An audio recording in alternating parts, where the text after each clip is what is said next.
Salut à tous et à toutes, c'est l'équipe Kuzobit et on se retrouve avec plaisir pour une nouvelle vidéo s'intitulant Bilbo le Hobbit, seul dans les bois. C'est donc le premier scénario de cette série dans Mirkwood, donc qui est donc à la suite de notre projet Bilbo le Hobbit. Et donc cette thème nous l'avons réalisée cet été et on espère qu'elle vous plaira. Donc nous avons bien évidemment des forêts citadelles que nous avons achetées à Game Workshop, mais également des forêts que nous avons réalisées nous-mêmes et des forêts, donc des bois infestés d'araignées que nous avons également réalisés nous-mêmes et dont vous avez déjà le tutoriel donc sur notre chaîne. Alors déjà on tient à préciser qu'il y a une petite chose, c'est que dans ce scénario, toutes les forêts sont des arbres sylvestres. Donc vous allez vous demander pourquoi il y a des forêts qui symbolisent des bois infestés d'araignées. Ben, tout simplement parce que on s'est dit que ça serait toujours plus joli d'avoir autour donc des bois infestés d'araignées, même si en fait dans le jeu ils ne compteront pas, puisqu'en gros si vous voulez le havre le gué de Carrock, c'est-à-dire le territoire de Beorn, on va dire qu'il s'arrête, il couvre toute cette partie là où il y a donc des forêts donc non bois infestés d'araignées, et autour donc c'est simplement des décors donc qui n'auront aucun impact sur le jeu. Donc je vais laisser tout de suite mon cousin donc vous signaler les forces en présence, puis toutes les règles spéciales. Alors, le scénario oppose Beorn à Azog Narzu, 12 chasseurs et 6 chasseurs orques avec des ombres. Donc le décor, il faut se débrouiller par nous-mêmes en consultant la page 26 du petit manuel de règles de Mirkwood. Bon, ils nous disent que ça nous aide, mais en fait pas vraiment. Alors, les questions de départ, le joueur du bien place Beorn au centre de la table. Donc, vu que j'ai perdu le scénario d'avant, je suis obligé de le placer sous forme d'homme. Et le joueur du mal place les figurines n'importe où sur la table à plus de 10 pouces de Beorn. Donc, les objectifs, Beorn doit repousser les orques hors de ses terres tout en sauvant sa propre vie. La partie se termine à la fin du tour pendant lequel Beorn est tué, ou pendant lequel le camp du mal est réduit au quart, 25% ou moins de ses effectifs de départ. Donc, voici pour le scénario, il n'y a pas de limite de règles. Donc, Beorn c'est un nouveau personnage, je vais quand même vous dire ses règles spéciales. Alors, il a la faculté de changer de peau. Pour que Beorn change de peau, jetez un D6 au début de son mouvement. Sur 4+, Beorn passe de la forme d'homme à celle d'ours, donc qu'on a en figurine. Voilà, je vais vous la montrer. Ou l'inverse, remplacer la figurine de Beorn par celle de Beorn ours ou vice versa. Beorn peut ensuite continuer normalement son mouvement, y compris pour effectuer une charge. Beorn ne peut pas changer de forme s'il y a un contact sur le sol avec au moins une figurine ennemie. Donc comme ça, si vous voyez un ours alors qu'il y avait un homme, pour pas que ça vous perturbe. Donc bien sûr, l'ours c'est beaucoup plus fort que l'homme. Mais il y a une règle spéciale qui l'oblige à charger un ennemi s'il en a la possibilité. Et donc, on vous a dit que toutes les forêts étaient des arbres sylvestres, à part celles qui sont en bordure, parce qu'on pense qu'on n'ira pas, donc du coup on voulait quand même décorer pour que ce soit pas trop vide. Et les arbres sylvestres, quand une figurine du mal s'y trouve, elle a un malus de -1 en bravoure, et les figurines du bien ont un bonus de +1 en défense, et elles ont la règle résistant à la magie. Bon, de toute façon, Beorn l'a déjà avant même d'entrer dans un arbre sylvestre, donc là ça change pas grand chose. Donc on se retrouvera à la fin du tour 1, on va donner le tour. À la fin du tour 2, l'initiative va être au joueur du mal. On a ellipsé le tour 1 parce qu'il s'est pas passé grand chose. Moi je n'arrive toujours pas à me transformer. Ça ressemble comme une partie qu'on avait faite où on n'avait pas filmé, où j'avais passé toute la partie, j'avais jamais réussi à me transformer. J'espère que ça va pas faire que ça parce que là j'ai que Beorn, donc du coup j'ai aucune chance. Donc mon cousin essaye de l'encercler, mais il avait laissé un petit espace entre ces deux chasseurs. Du coup j'étais dans cette forêt là, puis je suis passé dans la forêt d'en face parce qu'il a l'initiative au deuxième tour. Là j'espère vraiment que je vais réussir à me transformer parce que sinon je vais pas pouvoir faire grand chose parce que bon, je peux pas lutter contre ton adversaire en tant qu'homme, donc j'espère que je vais enfin réussir à me transformer. Donc s'il se passe pas grand chose d'important, on ellipsera un tour parce que sinon c'est pas intéressant pour vous. À la fin de ce tour 3, l'initiative a encore été au joueur du mal. Du coup, il a réussi avec 2 cavaliers à me charger le Beorn. Du coup, moi, j'ai tout simplement rien pu faire. Il a réorienté ses troupes parce que du coup, moi, j'avais bougé au tour d'avant. Du coup, une bonne partie de ses troupes était vachement loin de Beorn. Après du coup il y a eu donc un combat, il y avait deux chasseurs augmentés contre Beorn. J'avais réussi à rejoindre la forêt, du coup j'avais +1 en défense, il avait -1 en bravoure. Donc j'ai fait un 5, mon cousin a fait un 6. Du coup il a gagné le combat, il a réussi à me tuer un chasseur complet, plus un cavalier. un cavalier. Et la monture, malgré la baisse de bravoure, a réussi à rester. Donc c'est tout pour ce tour, j'essaie vraiment d'avoir l'initiative parce qu'avec l'ours, je pourrais vraiment faire de gros carnage. À la fin de ce tour 4, donc mon cousin a réussi à avoir l'initiative et s'est transformé. Donc vu qu'il n'avait même pas la place de placer le socle de Béorn là où il était, il a dû un peu se décaler, donc avant de pouvoir se transformer. Il m'a ensuite chargé Narzug, je l'ai contrechargé avec un cavalier et un chasseur à pied, ce qui fait que j'avais 6 attaques. Au niveau des zones mouvement, donc j'ai avancé tous mes figurines, hein, parce que c'est un peu la course, hein. C'est qui arrivera à rattraper le plus rapidement Béorn pour lui enlever des points de vie. Donc du coup, voilà, j'essaie de faire avancer Azog, parce que c'est un peu grâce à lui si j'arrive à gagner. Ensuite, il y a eu le combat, donc j'ai déclaré une frappe héroïque avec Narzug. Après, j'ai réussi à faire un 6. Mon cousin donc n'a pas réussi à gagner le combat. Et après, pour toucher, il y a eu un truc bizarre. C'est que Narzug n'a rien touché. Et après, il y a eu deux petites attaques de chasseurs orques qui ont réussi à enlever 2 points de vie. Donc il fallait faire 6 puis 4. J'ai fait un 6 et un autre 6. Et après, j'ai fait un 6 et un 5. Donc voilà, j'ai eu un peu de chance. J'ai enlevé 2 points de vie. Et après, mon cousin a réussi sans problème à annuler les 2 points de vie. Donc avec 2 points de destin. Qu'il aurait pu relancer une fois s'il était dans la forêt. Et là, il y était. Donc il aurait pu les relancer. Donc voilà, donc à la fin de ce tour 4, Béorn n'a toujours pas de points de vie en moins, mais il a des points de destin en moins, ce qui est une bonne chose pour moi. Il ne m'a encore enlevé qu'une figurine ennemie. Voilà, on se retrouve à la fin du tour 5, je pense qu'on ne coupera plus le tour, parce qu'il y aura toujours des choses à dire à partir de la fin de ce tour 5. Donc l'initiative a été à moi, donc au joueur du mal. J'ai pris le choix de ne pas charger Béorn. Bon, ce qui a été une petite erreur, mais parce que je me suis dit qu'avec la terreur, j'allais rien pouvoir faire. En fait, toutes mes figurines allaient ne plus pouvoir bouger, ça allait me paralyser. Du coup, j'ai préféré ne rien faire et réagencer. Vous voyez que j'avais amené Azog là où était donc Béorn à la base. Mais après, donc il a traversé la forêt pour arriver de l'autre côté sur 2 chasseurs orques qui sont maintenant plus là parce qu'il me les a tués. Donc voilà, hein, c'est vrai que ce scénario c'est quand même un petit scénario parce que mon cousin n'a qu'une seule figurine.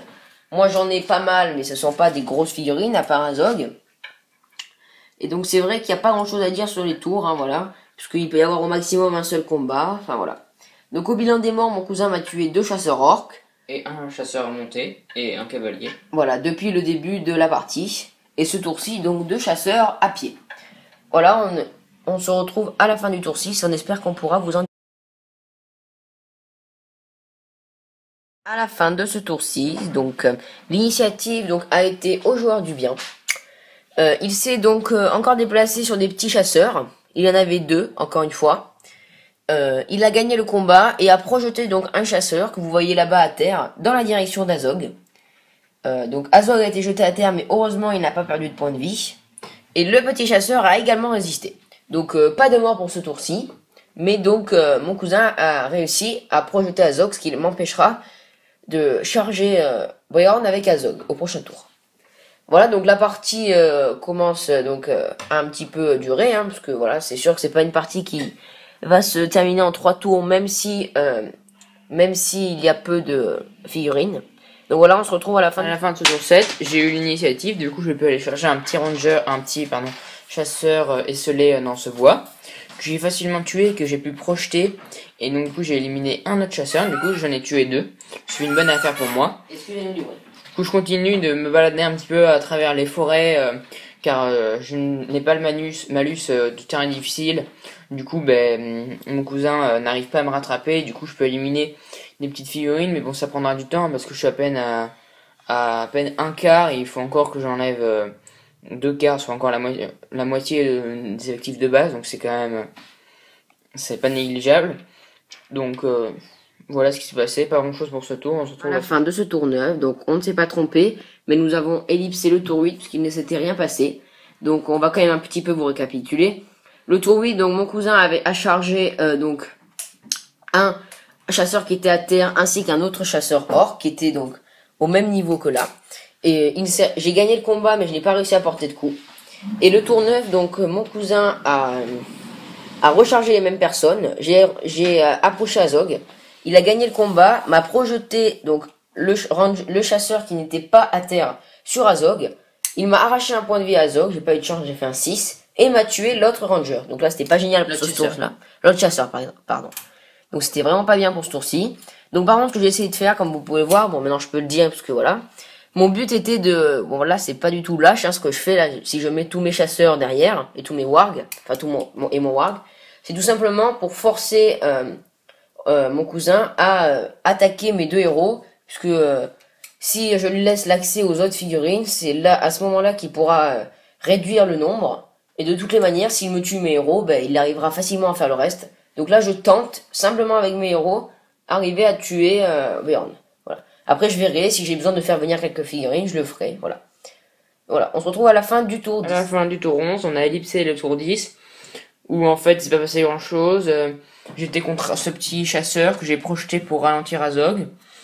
Donc ce tour 11... en fait, j'espère avoir l'initiative pour charger Azog qui était à terre, mais ça fait 3 tours, j'arrive pas à l'avoir. C'est mon cousin qui a l'initiative, m'a chargé Beorn avec Narzug et des petits chasseurs. Mais avec la terreur, il n'y en a pas beaucoup qui ont réussi à charger, donc ça c'est plutôt pas mal. Et donc, là, le combat Narzug contre Beorn, Narzug a fait une frappe héroïque, il a eu une meilleure combativité que Beorn. Mais ensuite au combat, il a fait des mauvais jets, du coup j'ai gagné le combat. Et j'ai pu tuer Narzug. Du coup, il ne reste plus que des héros, que des guerriers avec Azog, qui a moins 1 PV mais qui a encore tous ses points de puissance. Donc, du coup, moi j'ai plus de points de puissance, c'est un petit peu l'inconvénient. Donc voilà ce qui s'est passé au tour 11. On se retrouve à la fin du tour 12 ou au tour 13. À la fin de ce tour 13, on a également enlevé le tour 12, qui ne s'est pas passé grand chose. Mais là, en l'occurrence, il s'est passé des choses. Puisque pour le tour 12, il s'est pas passé grand chose. Et le tour 13... Alors le tour 12 quand même, j'étais contre ces deux chasseurs. Voilà. Je voulais gagner le combat pour mettre à terre Azog, mais là j'ai perdu le combat. Heureusement j'ai perdu aucun PV. Mais bon, du coup après, au tour d'après, j'ai pas eu l'initiative. Azog a pu charger avec plein de petits guerriers. Du coup il a fait une frappe héroïque, il a gagné le combat, mais j'ai eu de la chance, j'ai perdu aucun PV. Voilà, j'avais 2, 4, 6, 7, j'avais 9 attaques. Donc voilà, ça m'a un peu dégoûté, puisque Azog a fait 2, 2 et 3. Donc même avec sa règle costaud, ça ne servait à rien. Il y a un 6 qui est passé, mais après vu qu'il fallait faire 6-4 avec les chasseurs, ça n'a pas marché, donc voilà, un peu dégoûté. Donc voici pour ce tour, on se retrouvera pour la fin du tour suivant, voilà, donc à la fin du tour 14. Donc là j'ai eu l'initiative, mais mon cousin il a voulu la conserver, enfin il a voulu l'avoir, du coup il a fait un élan héroïque avec Azog. Il a essayé de charger pour me bloquer, mais là il y a eu que le guerrier monté et un chasseur qui ont réussi à charger, du coup il n'a pas eu beaucoup de présence et il n'a pas pu me bloquer. En frappe héroïque, il a fait un tout juste comme moi, mais il a réussi à gagner le combat. Et derrière, il a fait une touche avec Azog, que j'ai sauvé grâce à un point de destin. Du coup, il me reste 3 PV, mais plus de points de destin. Et Azog, il ne reste plus aucun point de puissance. Du coup, vu que je démarre avec une meilleure combativité, moi là maintenant, j'ai toutes mes chances de tuer Azog, car ni lui ni moi n'avons aucun point de puissance. Voilà, après, il faut savoir que pourquoi j'ai fait cet élan héroïque, c'est que comme vous pouvez le voir, à présent, Beorn est encerclé, c'est-à-dire qu'il va être obligé de charger quelqu'un, et du coup Azog pourra toujours le charger, donc ça c'est plutôt bien. On se retrouve à la fin du tour. Bon voilà, à la fin de ce tour 15, donc l'initiative a été à mon cousin, mais ça n'importait peu. Mon cousin n'a pas chargé Azog, mais moi j'ai chargé derrière, et comme vous pouvez voir, Azog est mort, puisqu'il avait déjà perdu un point de vie, ce qui faisait que si mon cousin lui mettait 3 touches, c'était mort. Et mon cousin, donc moi j'avais 9 attaques encore, j'ai fait 2-6. Et mon cousin, donc avec 3D, a fait 1, 3 et 6. Du coup, il a réussi à gagner le combat. Et après, il a placé ses 3 touches. Du coup, Azog est mort, même avec son destin. Du coup, voilà, là, bon, je suis un petit peu dégoûté parce que je me suis dit que du coup, si j'avais eu mon point de puissance, j'aurais pu faire une trappe héroïque, ça m'aurait tranquillisé. Mais bon, j'ai joué, j'ai tenté avec mon point de volonté. Mon point de puissance, excusez-moi. Donc voilà, bon, Beorn est toujours encerclé. Je vais continuer ma tactique en espérant arriver à lui arracher des points de vie parce que voilà, hein, c'est pas fini, mais il faut encore qu'il me tue quand même 7 figurines. Donc voilà, mais je vous avoue que ça me fait quand même un gros coup là pour ma stratégie puisque ça devait être Azog qui devait tuer Beorn. Donc voilà, on se retrouve à la fin du tour. À la fin du tour 17, on a ellipsé le tour d'avant. En fait, mon cousin a l'initiative et il a essayé de faire charger plein de guerriers sur Beorn pour l'encercler, mais il a pas eu de bol, il a raté pratiquement toutes ses touches, tous ses tests. Bon, la forêt avec le malus de bravoure m'aide bien. Du coup, après moi, je l'avais chargé ici, là, le cavalier warg et le chasseur orc. J'ai pas brillé non plus, j'ai juste enlevé le cavalier, ce qui était sur le cavalier warg. Au tour d'après, il a réussi à faire entrer beaucoup plus de monde, mais j'ai encore gagné le combat. En se sauvant avec un 6, alors que j'avais fait 2-6, enfin voilà. Et après j'ai réussi à tuer 2 chasseurs, du coup il ne reste plus que 10 figurines, ce qui fait que si je tue encore 5 figurines, la partie s'arrêtera et j'aurai gagné. Donc là, vu qu'il n'y a plus grand chose, vu qu'il n'y a plus de héros, les tours c'est juste un petit combat, donc on a un ellipsera souvent. À la fin de ce tour 19, la partie prend une toute autre mesure, puisque donc en fait les 2 tours ont été les mêmes. On vous en a ellipsé un, mais là on ne pouvait pas ellipser 2 tours d'affilée, hein, puisque le tour 18, donc ça a commencé. Mon cousin a chargé les 2 chasseurs ici, là, avec ce warg. J'ai essayé de charger avec le warg, je n'ai pas réussi. J'ai lancé mes 5 dés, j'ai fait un 6, mon cousin a raté. Du coup, je lui ai arraché un point de vie. J'ai réussi à faire un 6 puis un 4. Et après, au deuxième tour, il a rechargé la même chose. Mon warg a également raté son test de bravoure. Et j'ai réussi à gagner le combat. Et j'ai réussi à lui porter un coup. Ce qui fait que la Béarn se retrouve qu'avec plus qu'un seul point de vie. Donc voilà, là c'est super pour moi. Là, les dés ont été avec moi. C'est vrai que tout à l'heure les Kazog ils m'ont pas beaucoup aidé à un moment. Là ça y est. Comme quoi vous voyez que dans ce jeu, tout peut se jouer juste simplement à des dés. Puisque là, il n'y a plus vraiment de stratégie. Parce que mon cousin est obligé de me tuer. Et moi je suis obligé de le tuer. Donc c'est simplement des combats. Donc là, c'est vrai que cette partie va prendre une tournure. Que celui qui va gagner va être celui qui va avoir le plus de chance avec les dés. Voilà, on se retrouve à la fin du tour 20. À la fin de ce tour 20, donc voilà, vous voyez, comme je vous dis, c'est vraiment les dés qu'il faut déterminer cette fin de partie. Puisque on aurait pu croire que là, j'allais massacrer mon cousin, parce qu'il restait plus qu'un point de vie, j'avais plein de figurines autour. Et là, mon cousin donc a réussi à gagner le combat. Il m'a projeté donc un ranger, un chasseur orc sur 2 autres. Il a réussi à en tuer 2, ce qui fait qu'il ne reste plus que 3 figurines à tuer pour gagner. Voilà, donc on précise quand même que c'est donc moi qui ai eu l'initiative. C'est vrai que c'est pas génial quand je l'ai, parce que du coup... Enfin, c'est pas bien pour moi, parce que du coup, il faut que je fasse ces tests de bravoure, et ça réussit toujours un peu moins bien que si c'était Béorn qui me chargeait. Donc voilà, on pense que la partie va se terminer voilà, dans pas très longtemps, sauf s'il y a encore des résistances dues au dé. Donc voilà, on se retrouve à la fin du tour 21. Fin du tour 22, au tour 21, j'ai tué les 2 wargs qui se trouvaient ici. Au tour 22, mon cousin initiative, il a fait un petit... une sorte d'arc de cercle pour que je mette un gouffre et qu'il y ait plein de figurines. Mais j'ai pris juste le cavalier scellé. Donc j'aurais pu le tuer, ce serait fini, dans mes plans ce serait très bien passé. Malheureusement il a gagné le combat, heureusement il m'a pas enlevé de point de vie. Donc bon, là j'espère, là ça me contrerait un peu mes plans, j'espère que ça finira au prochain tour en ayant tué encore une figurine. À la fin du tour 24, au tour 23, là, mon cousin a fait une petite ligne parce que je suis obligé de charger quelque chose pour me faire sortir de la forêt, mais j'ai réussi à charger un cavalier warg au bout de la ligne. Comme ça, je voulais le tuer et que ça se finisse. Bon, j'ai réussi à tuer le cavalier, mais chose incroyable, même malgré sa poursuite, j'ai pas pu tuer le warg et il a réussi à ne pas s'enfuir. Du coup, il y a eu un rebelote. Il s'est passé la même chose au tour d'après, Béorn contre le warg. Cette fois-ci, je l'ai tué. Et donc, du coup, la partie se termine là. Mon cousin n'a plus que 5 figurines. Il en avait 20, donc du coup il est bien au quart de ses effectifs. Voilà, cette partie honnêtement c'est bien déroulé, moi j'étais content de cette partie. Même si au début je me suis dit que ça allait pas être une partie très intéressante du fait du nombre de figurines qu'il y avait. Mais voilà, après donc oui on a bien joué, donc moi et mon cousin. Après c'est vrai qu'à la fin de la partie c'est un peu joué sur la chance. Voilà, mon cousin a réussi à tuer des figurines. Mais voilà, il faut quand même savoir que Béorn il ne lui reste plus qu'un point de vie. Donc ça s'est passé vraiment à très peu. Donc pour ce scénario-ci, donc on se retrouve tout de suite pour vous expliquer donc les conséquences et le reste. Donc voilà, on se retrouve donc pour le bilan de ce scénario.